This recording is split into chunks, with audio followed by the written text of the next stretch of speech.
नमस्कार दोस्तों।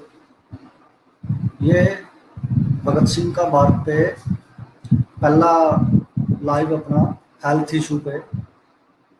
इससे पहले भी एक वीडियो बनाई थी बट वो उसमें आधी अधूरी इंफॉर्मेशन जा पाई।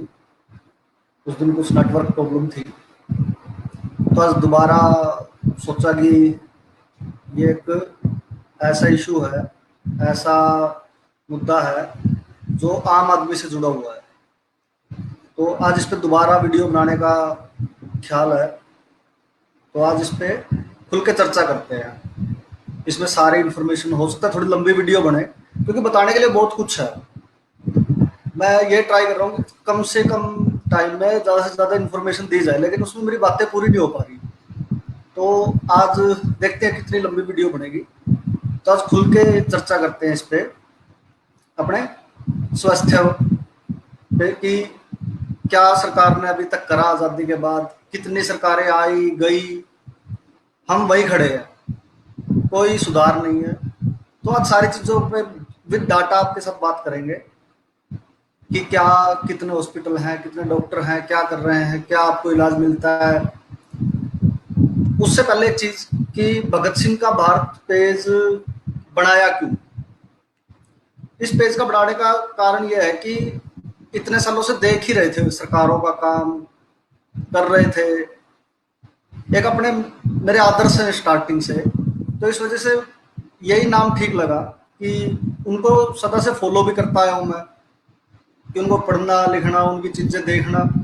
तो इस वजह से पेज की शुरुआत हुई। दूसरा, लोग मेरे से पूछ रहे हैं कि इतनी लेट पेज क्यों बनाया।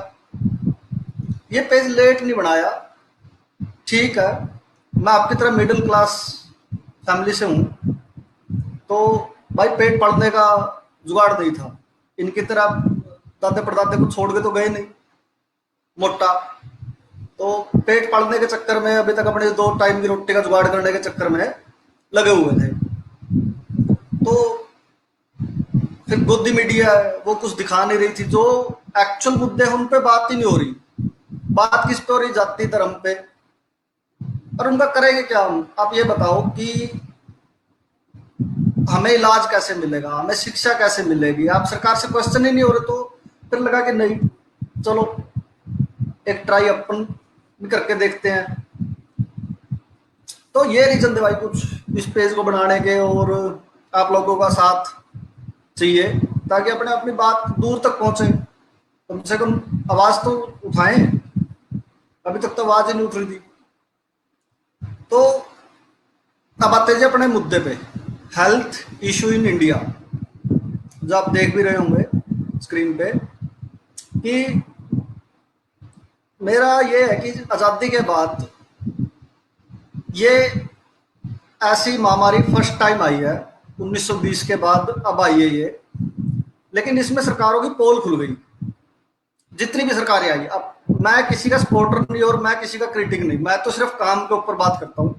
भाई कोई काम कर दे तो अपने लिए तो वो चीज सबसे बड़ी है। तो आज़ादी के बाद जो स्वास्थ्य की सेवाएं थी वो इस लेवल की नहीं थी कि उस पे आज की जो महामारी है कोरोना की, इसमें लोगों का प्रॉपर इलाज हो पाए। टोटल पोल खुली है जिनकी, कोई व्यवस्था नहीं। सरकार क्यों बनाई हमने इतने साल, 72 साल हो गए आज, क्यों बनाई सरकार? भाई वो अपने को जो सुविधाएं थी वो बना के दे, और कोई इमरजेंसी आ जाए उसके अंदर अपनी जनता का वो भला कर पाए। लेकिन वो इसमें आप देख लो कितने टेस्ट हो रहे हैं, कितनों का इलाज हो रहा है ढंग से, नर्सिस की वीडियो आ रही है, सारे लोगों की वीडियो आ रही है कि किसी का कोई इलाज नहीं हो पा रहा ढंग से। दावे बहुत बड़े बड़े हैं इसमें कि हमने ये कर दिया वो कर दिया, लेकिन कुछ नहीं हो पा रहा आज के दिन। पहली चीज ये है जी, टेस्टिंग।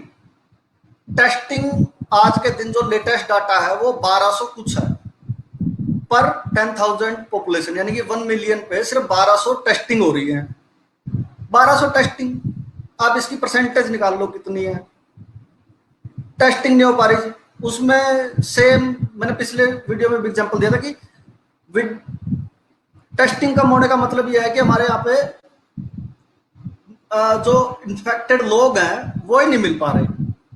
वो तो यही चीज हो गई कि किसी एरिया में क्राइम है, पुलिस उसकी एफआईआर दर्ज नहीं कर रही, एफआईआर दर्ज न होने की वजह से वो क्राइम रिकॉर्ड में नहीं आ रहा, तो क्या उस एरिया में क्राइम है ही नहीं? क्राइम है लेकिन उसकी रिपोर्टिंग नहीं है। सेम चीज टेस्टिंग पे हो रही है। हो सकता है इन्फेक्टेड लोग बहुत सारे हों और जब से ठेके खुले तो और ज्यादा खतरा बढ़ गया है, और ज्यादा ये फैलने के चांस हो गए हैं भारत में कि इसमें एक जंप आएगा। अपने एम्स के रणदीप गुलेरिया जी जो डायरेक्टर है उन्होंने भी बोला है कि ये जो कोरोना है ये जून जुलाई के अंदर अपने चरम पे रहेगा। उन्होंने भी कुछ देख के सोच के समझ के, इतने बड़े डायरेक्टर हैं, इतने बड़े हॉस्पिटल का अपना सबसे प्राइमरी और अपना सबसे हाईटेक एम्स मानते हैं हम, उनके डायरेक्टर कुछ कह रहे हैं तो कुछ रीजन है। सरकार प्रॉपर विफल है जी, आज की सरकार भी और पुरानी सरकारें तो वैसे भी विफल है, क्योंकि उन्होंने अपने को ये मूलभूत सुविधा नहीं दे पाए। वो तो टेस्टिंग ना होना, कहीं ना कहीं टेस्टिंग बढ़ाने की बहुत ज्यादा जरूरत है जी। अपने देश में टेस्टिंग बढ़ेगी, लोग निकलेंगे तो उनका प्रॉपर इलाज हो पाएगा। तो सबसे बड़ा तो दिक्कत इसमें यह है कि टेस्टिंग नहीं हो पा रही।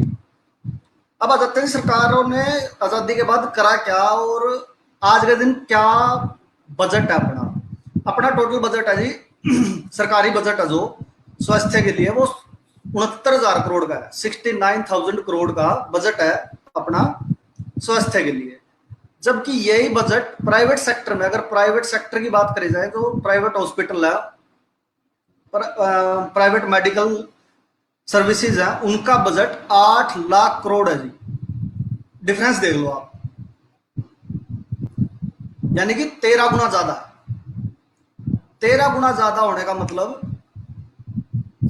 70 का हो गया, 13 7 91, 12 गुना लगा लो, 12 7 84, हाँ 12 गुना लगा लो। तो प्राइवेट सरकार का बजट इतना कम है और प्राइवेट सेक्टर का इतना ज्यादा है, तो सारा जो इलाज है वो प्राइवेट सेक्टर को ही सौंप दिया इन्होंने। आज आप हॉस्पिटल में जाओ, सरकारी में चले जाओ सेम बीमारी के लिए, और सेम बीमारी के लिए आप प्राइवेट में चले जाओ। सरकारी में हो सकता है आपका इलाज 100 रुपए में हो, वही अभी उसकी बात नहीं कर रहे कैसा होता है, 100 रुपए में इलाज हो जाएगा। वही इलाज आपका प्राइवेट हॉस्पिटल पे 1500 रुपए में होगा। तो समझो कितना बड़ा आपके साथ कितना बड़ा धोखा हो रहा है। अब इलाज पे आ जाते हैं। सरकारी के अंदर क्या है कि आप जाओ, पर्ची कटी, जाओ, डॉक्टर आपको लिख के और भेज देगा, बस ये दवाइयां ले लेना जयराम जी। प्राइवेट हॉस्पिटल में आपका इलाज हो गया, वापिस आप घर आ जाते हो, लेकिन वहां पैसे ज्यादा है। तो सरकार की जिम्मेवारी क्या है? अगर हमें सारा काम प्राइवेट में ही करना है, इलाज प्राइवेट में ही करना है, शिक्षा हमें प्राइवेट में ही लेनी है, रोजगार हमें प्राइवेट में ही करना है, तो सरकार क्यों बना रहे हम? सरकार का बनाने का फायदा क्या हमारे लिए? तो ये प्राइवेट सेक्टर इसीलिए आगे बढ़ा जी, क्योंकि सरकार नाकाम रही, सरकार बेकार है। अभी वाली भी और पिछली वाली भी। पिछली वालियों ने वो काम नहीं करके दिए जो होने थे, तो इस वजह से फायदा नहीं है उसका। आपकी सरकार आपके ऊपर एक महीने में 92 रुपए 33 पैसे खर्च करती है सिर्फ पर person per month. Expense of the government is 92 rupees 33 पैसा, यानी कि एक दिन में 3 रुपए से कुछ ऊपर, 3 रुपए 20 पैसे के आसपास। तो ये आपका खर्चा है जी, सरकारी खर्चा 92 रुपए में एक टाइम का ढंग से खाना ना खाया जाए। तो सरकार का आपके ऊपर सिर्फ 92 रुपए का हक है जी। 92 रुपए खर्च करती है, लो 92 रुपए लो और जीसा लो। स्टेट वाइज देखें तो हिमाचल प्रदेश है जो 166 रुपए 66 पैसे खर्च करता है एक पर्सन पे एक महीने में, और वही सबसे कम है वो अपना झारखंड है, वो 1 रुपए से भी कम करता है। तो ये चीज है जी, इनके पास खर्च, ये बोलते बहुत कुछ है, लेकिन इनका अगर एक्चुअल डाटा पे बात करी जाए तो जीरो, कुछ नहीं है। 100% एफडीआई अलाउड कर दी मेडिकल सेक्टर में। 100% एफडीआई का मतलब है कि आप विदेशी पैसा 100% मेडिकल में आके, हॉस्पिटलों में आके लगा सकते हो। उसका प्रॉफिट कहां जाएगा? सारा बाहर। सरकार ने अपना पल्ला झाड़ लिया। किसी कहीं इलाज कराओ, हमें मतलब नहीं है, मरो जियो, हमें मतलब नहीं है। अब अमीर आदमी तो करवा लेगा उनमें इलाज, गरीब आदमी कहां जाए? गरीब आदमी भी तो कहीं जाना चाहिए। गरीब आदमी का तो कोई है ही नहीं। आपने हालत देख ली, लोग बेचारे पैदल जा रहे हैं, छोटी छोटी बच्चियां पैदल जा रही हैं। तो सरकार की जिम्मेवारी क्या? कुछ नहीं। सरकार सिर्फ अपना वोट लिया, सरकार बनाई, पैसे खाए, साइड हो गई बस। 100% एफडीआई में है। टोटल टोटल 100% विदेश का पैसा अलाउड कर दिया इन्होंने कि भाई सारा जितना प्रॉफिट आप कमाओ, लोगों को लुटो, जितना प्रॉफिट हो सारा ले जाओ, कोई दिक्कत नहीं हमें, आप हमें टैक्स दे दो बस।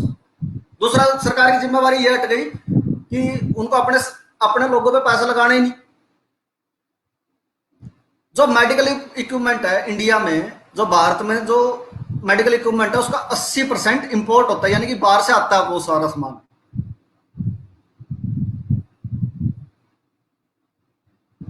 वो सारा सामान हम विदेशों से आयात करते हैं, और जबकि वो जीएसटी लगा के 11% इंडिया की कॉस्ट जो इक्विपमेंट की होती है उससे 11% महंगा हो जाता है वो। अभी हमने देखा टेस्टिंग किटों में 225 रुपए की किट 600 रुपए में मंगाई है। आपके सामने अभी ताजा उदाहरण है ये दो। और इस तरह के वो तो चलो सामने आ गया मुद्दा कि उन्होंने दो कंपनियों में झगड़ा हुआ, वो सुप्रीम कोर्ट चले गई, वहां से ये मुद्दा सामने आ गया। अदरवाइज तो हर चीज में तो हर चीज में धांधलेबाजी है। गवर्नमेंट कहीं नहीं आपका, आप गरीब की गवर्नमेंट नहीं है, अमीरों की गवर्नमेंट रह गई है। सिर्फ और सिर्फ अमीरों को देख के ही उनका उनका तो चलो प्राइवेट में इलाज हो जाएगा, गरीब गरीब कहां जाए? जो आपका वोट बैंक है, वोट बैंक समझ के ही इनका इलाज कर दो। वोट बैंक ही मान लो कि हमारा वोट बैंक है ये, कुछ तो समझ के इनका इलाज करो। इन्होंने अप्रैल 2020 में अभी अब कितना पैसा आया आप ये देखो, आपका पैसा जा कहां रहा है। अप्रैल 2020 में आईएमएफ ने $4 बिलियन यानी कि 30,000 करोड़ रुपए दिए। अच्छा, एशियन डेवलपमेंट बैंक ने दिए $2.2 बिलियन यानी कि 16,000 करोड़ रुपए। अच्छा, वर्ल्ड बैंक ने दिए 1 बिलियन यानी 7,000 करोड़ रुपए। 53,000 करोड़ रुपए आए अपने पास। $4 बिलियन आईएमएफ ने, वर्ल्ड बैंक ने $1 बिलियन और एशियन डेवलपमेंट बैंक ने $2.2 बिलियन, यानी कि टोटल 53,000 करोड़ रुपए आए अपने पास। अप्रैल 2020 में सारा पैसा अप्रूव हो गया। ये वो पैसा अप्रूव हुआ, अभी तक लेटेस्ट न्यूज नहीं है, लेकिन अप्रैल 2020 में हुआ तो अभी तक आ चुका होगा ये पैसा, जो आईडी है। तो ये पैसा लगा कहीं, आपने देखा कहीं जमीनी स्तर पे ये पैसा लगा हुआ है? कोई भी एक भाई बता दे कि हाँ भाई ये पैसे की नॉलेज है हमें कि ये पैसा यहाँ इस क्षेत्र में लगाया या इस एरिया में लगाया या इस स्कीम में लगाया। कोई आता पता नहीं, अंधेर नगरी चौपट राजा का बड़ा हिसाब किताब हो रहा है। अभी तक आजादी के बाद अपने पास 37,725 हॉस्पिटल है टोटल सारे, जिसमें प्राइमरी भी है, जिसमें कम्युनिटी सेंटर भी है, जिसमें डिविजनल भी है और जिसमें डिस्ट्रिक्ट भी है। टोटल 37,725, जिसमें 7,39,000 बेड है। 7,39,000 बेड दे पाई है 72 साल में गवर्नमेंट आपको, यानी कि 10,000 बेड पर ईयर, जिसमें से 2,80,000 बेड हैं जो रूरल में है और 4,31,000 बेड हैं जो वो आपके अर्बन में है। अमित राणा भाई अपना सोनीपत वाला, वो बेचारा कोरोना वॉरियर, हम बोलते हैं कि कोरोना वॉरियर, इन्होंने फूल तो बड़े बरसा दिए। वो बेचारा इलाज न होने की वजह से अपने जवान गवा बैठा, किसी हॉस्पिटल ने नहीं उठा भाई साहब उसको। अगर उसका टाइम से इलाज हो जाता, ये केजरीवाल सरकार जो उस दिन आके प्रेस कॉन्फ्रेंस में चीख रही थी कि जी हमने इतने बेडों का कर दिया, 10,000 लोगों तक हम घबराएंगे नहीं, ये नहीं, वो एक हमारा कोरोना वॉरियर बेचारा, उसके छोटे छोटे बच्चे वो तो आपके इलाज ना देने की वजह से वो अपने जान गवा बैठा, छोटा सा बच्चा है जो उसका। एक पुलिस वाले का उसके फोन करे, बड़े बड़े ऑफिसरों ने फोन करे कि भाई हमारा पुलिस का कर्मचारी, इसको एडमिट करो, इसका इलाज करो, उसका कुछ नहीं हो पाया जी। तो आम आदमी का क्या होगा? आम आदमी कहां जाए? अब आ जाते हैं बेड पे, हरियाणा की बात कर लेता हूं जी मैं। हरियाणा के अंदर टोटल जो बेड हैं वो 13,841 बेड हैं। यानी कि आज अपने हरियाणा को बने हुए 54 साल हो गए, 54 साल में सिर्फ 13,841 बेड हैं, जिसमें प्राइमरी है, हॉस्पिटल है जो, वो प्राइमरी 500, कम्युनिटी 131, डिविजनल 24 और डिस्ट्रिक्ट में 28, यानी कि टोटल 683 बेड हैं 2018 तक। ये सारा डाटा 2018 तक का जी, क्योंकि उसके बाद मोदी गवर्नमेंट ने डाटा नहीं डाल रखा कहीं। एक तो इस गवर्नमेंट की ये सबसे बड़ी दिक्कत है, एक तो कुछ बताती नहीं। अरे तुम्हें किसी चीज का डर नहीं है, ईमानदार हो तो डाटा डाल दो, पैसे का हिसाब किताब दे दो पीएम केयर का। कोई कुछ नहीं हो रहा जी यहाँ पे। और आप बेड का हिसाब किताब ले लो, हरियाणा में पर 1000 पॉपुलेशन आधा बेड है अपने पास, यानी कि 0.55 बेड पर 1000 पॉपुलेशन। गवर्नमेंट ही डाटा है जी, सारा गवर्नमेंट ही डाटा है। मैं तो गवर्नमेंट डाटा के ऊपर बात करता हूँ, जो ये पब्लिश कर देते हैं। 2018 का डाटा है जी ये सारा, उसके बाद का तो डाटा है ही नहीं अपने पास। 2020 मार्च निकल गई है, अभी तक 2018 के डाटा में बात कर रहे हैं हम। तो इतना हरियाणा के, मैं कह रहा हूँ सरकार कर क्यों नहीं रही? प्राइवेट सेक्टर के हाथ में दे दिया सब कुछ, मरे हुए आदमी का इलाज कर देते हैं, वो बिल बना दिया 10 लाख रुपए का। कितने सारे केस हैं, 2 केस तो मेरे लाइव एग्जाम्पल के हैं, बिल्कुल लाइव देखे हैं मैंने। हंगामा हुआ हॉस्पिटल में, लेकिन वो सुनवाई नहीं, को कुछ नहीं।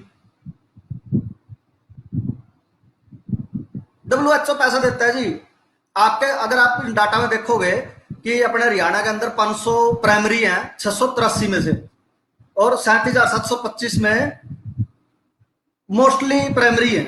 प्राइमरी जो अपना, प्राइमरी का मतलब होता है जो अपने गांव में एक छोटा सा कोठड़ा बना दिया, उस कोठड़े में जाओ, एक जोड़ा छाप डॉक्टर बैठा होगा आधी नॉलेज का, उससे पूछो मेरे बुखार है, वो आपका सिर्फ थर्मामीटर मुंह में डाल लेगा, बुखार चेक करेगा, एक गोली देकर भगा देगा, बस। उसको मतलब नहीं है और कुछ। ये होता है प्राइमरी जी, वो है प्राइमरी। 683 में 500 प्राइमरी है अपने, आप देख लो खुद। क्यों प्राइमरी ज्यादा बनते क्यों है?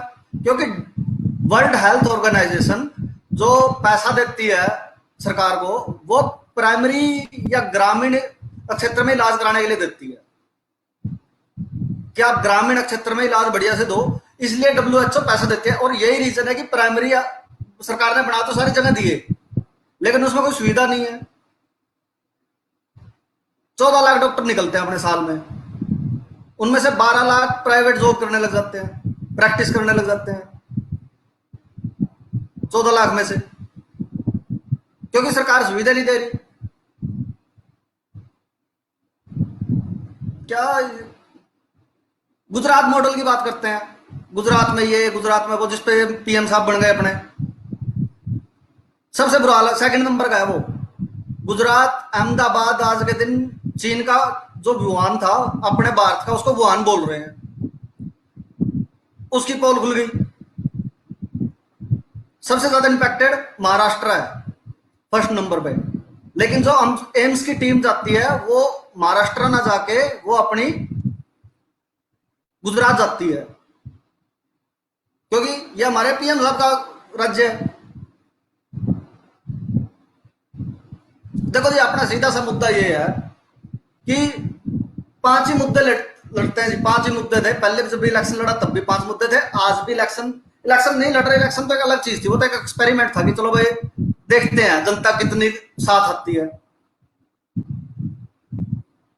तो मेरा कहने का मतलब है, जब तक आपके एरिया में, यानी कि जो आपका चुनाव क्षेत्र है, अगर उसमें 5 लोग 5 ही मुद्दों में जो आपका एरिया है, जो चुनावी क्षेत्र है, चाहे वो कितने किलोमीटर का हो, 10 किलोमीटर का, 20 किलोमीटर का, उसके अंदर एक सुपर स्पेशलिटी हॉस्पिटल ना हो तो आपका कोई विकास नहीं है। आपके एरिया में एक बढ़िया सा कॉलेज ना हो तो आपका कोई विकास नहीं है। सुपर स्पेशलिटी हॉस्पिटल में क्या गवर्नमेंट नहीं कर सकती क्या? जब इतने इतने ये पैसे लेके बैठे हैं, इतने इतने अरबोपति बने बैठे हैं, क्या एक हॉस्पिटल नहीं खुलवा सकते? इंडिया में दान देने वालों की कमी थोड़ी ना है, अभी भी तो दे रहे हैं। इस महामारी में भी जनता ही कर रही है जो कुछ कर रही है। सरकार ने करा क्या? हम ही कर रहे हैं जो आम जनता बेचारी।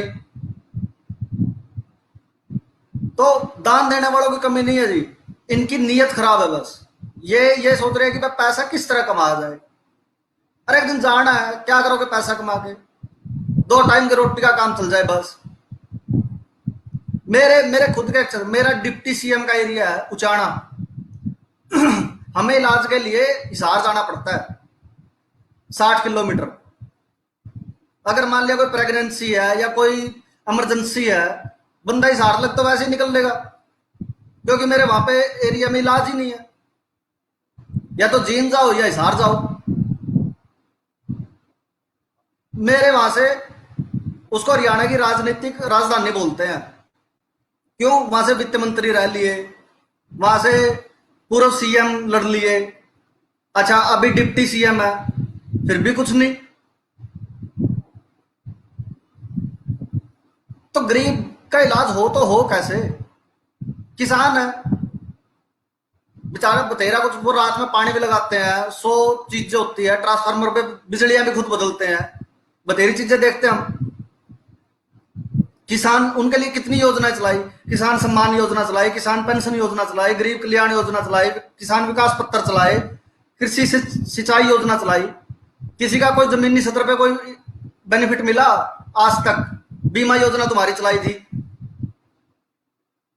किसी किसी को भी, किसी भी गवर्नमेंट से, चाहे वो कांग्रेस की आ गई, चाहे वो भाजपा की आ गई, चाहे वो विकास दल की आ गई, चाहे जनता दल की आ गई, चाहे नल्लो की आ गई, किसी की भी, आपके एरिया में कोई है स्पेशलिटी, सुपर स्पेशलिटी हॉस्पिटल, कोई बढ़िया कॉलेज है? कुछ कोई जमीनी सत्र पे नहीं। योजनाएं तो बताइए तगड़ी तगड़ी बना, 2,20,000 योजनाएं बनी आज तक, 2,20,000 योजना आजादी से लेकर अभी तक। लेकिन किसी का ग्राउंड जमीनी सत्र पे, ग्राउंड लेवल पे कोई बेनिफिट मिला तो बताओ। तो योजनाओं बनाने का फायदा क्या है? कागजों में बना लिया सब कुछ, किसी यहाँ कागजों में हमारे पास ये स्कीम है और इतना बेनिफिट, ये स्कीम और इतना बेनिफिट। मोदी साहब हिसाब नहीं दे रहे पीएम केयर का। अब वो पता नहीं वो प्राइवेट गवर्नमेंट ही है, प्राइवेट है, लेकिन वो साइट तो गवर्नमेंट ही बना रखी है उसकी, उस पर कोई डिटेल नहीं है। भाई साहब, ये आपकी पॉलिटिकल पार्टी नहीं है जिसका आप हिसाब किताब नहीं दोगे। ये जनता का पैसा है। अब बीजेपी वालों से पूछ लो जी आपने क्या करा? बीजेपी वाले को एक ही चीज है बस, सिर्फ एक ही चीज। कांग्रेस ने क्या करा? अबे कांग्रेस ने नहीं कुछ करा, तभी तो लात मार के बाहर निकाल दिया था उनको। इतनी सीट भी नहीं दी थी कि विपक्ष में बैठ जाए वो। ये सिर्फ किसी भी चीज में कांग्रेस। अबे तुम्हें क्यों बनाया? तुम्हें बनाया क्यों ये बताओ?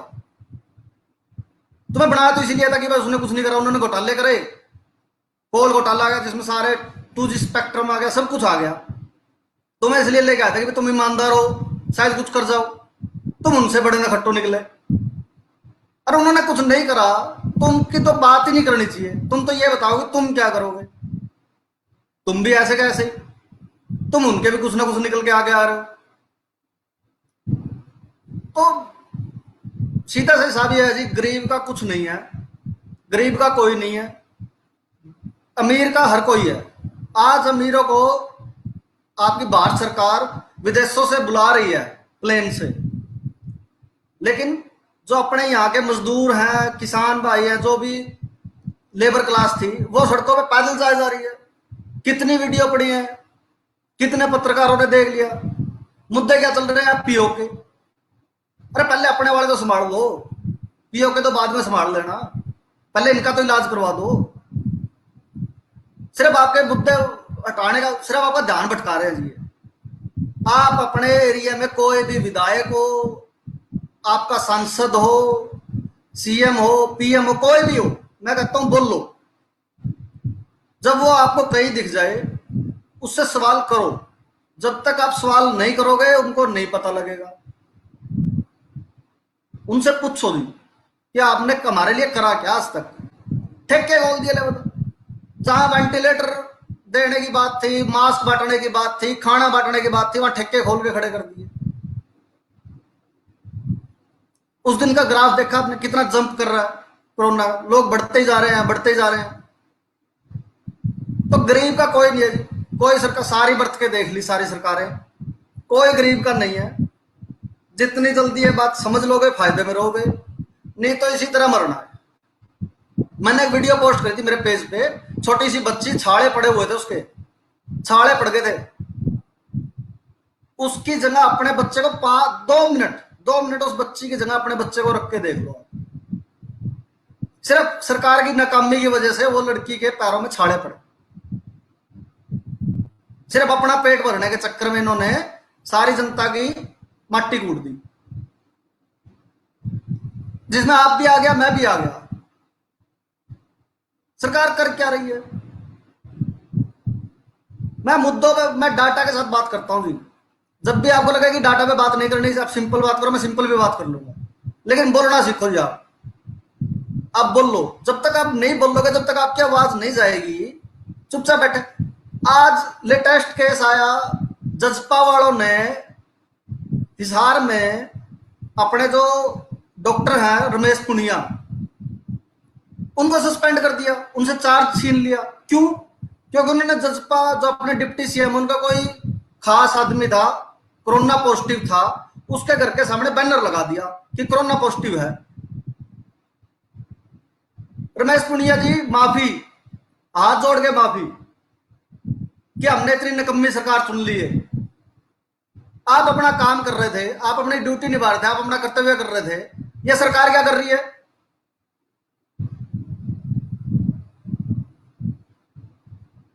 उसने क्या कसूर करा था? उसने तो अपनी ड्यूटी करी। कोई पूछने वाला हो दुष्यंत से कि भाई क्यों हटाया वो, उसका क्या कसूर? ये है जी राजनीति, राजनीति है जी ये सिर्फ, कि अपने लोगों पे दुख आया तो बंदे ने सारे नियम कानून सारे तोड़ दिए। और ये किसान और मजदूर किसके हैं? वोट तो इन्होंने भी दिया होगा, अगर इनके बिना वोटे बन गया होगा तुम।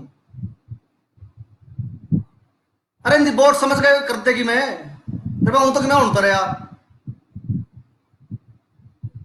अब मैं तो पहले भी आया था एमपी वाले इलेक्शन में, अरे मैं अगले में भी आऊंगा, नो को नहीं हटूंगा, दूसरा खर्चा होगा और लोन ले लेंगे। कुछ नहीं है जी, सरकार की जितनी जल्दी आप समझो, आप चीजें देखना स्टार्ट करो कि सरकार कर क्या रही है आपके साथ। बस मेरा तो ये आपको सिर्फ जागरूक करने का और ये पेज चलाने का रीजन ये है कि आप सरकार से सवाल करना स्टार्ट करो। किसी की भक्ति नहीं, किसी का कुछ नहीं, आपके लिए जो काम करे वो आपके लिए उसका सिर्फ सपोर्ट, और जो आपके लिए काम ना करे उसको लात मार के बाहर निकाल दो। बस सीधा सा हिसाब ये है। तो जी कुछ नहीं, आप अपने एरिया में सिर्फ मांग उठाओ कि जी हमें तो बढ़िया से बढ़िया हॉस्पिटल, कॉलेज, अपने बच्चों का रोजगार, सब कुछ चाहिए। और ये आपको बताएंगे हम ये करेंगे। अभी खट्टर साहब आए, उन्होंने किसानों के लिए बोल दिया कि हम अल्टरनेटिव क्रॉप का ऑप्शन देख रहे हैं। अरे आप अल्टरनेटिव क्रॉप का ऑप्शन देख रहे हो, आप करोगे कैसे? फिर उन्होंने बोला कि नहीं, उत्तरी हरियाणा में आप धान नहीं बो सकते, जीरी नहीं बो सकते, हम ये करेंगे, हम वो करेंगे। अरे आप कैसे करोगे ये बताओ, बस बात खत्म। आधी तो पोल वही खुल जाएगी इनकी। कुछ नहीं है जी, आप हॉस्पिटल में जाओ, अपने 2-4 लाख रुपए खर्च करो तो आप बच जाओगे। अगर आपके पास पैसे नहीं है तो घर पे मर जाओगे आप। बस ये 72 साल में लेखा जोखा ये है। ये 72 साल का लेखा जोखा है आपकी सरकारों का, जिसके आप भगत बने बैठे हो कि हाँ जी हमारी तो ये नेता और हमारा तो ये झंडा। तो सीधा सा ये है जी, इनसे सवाल करो। जब तक आपको सेटिस्फैक्ट्री है तो आपके एरिया में काम ना हो जाए, या आपको जवाब ना मिल जाए। बाकी फिर देख लेंगे, 2024 आने वाला है, कोई ज्यादा लंबी दूर की बात नहीं है ये तो, फिर देख लेंगे। तो इसी के साथ जय हिंद, जय भारत जी।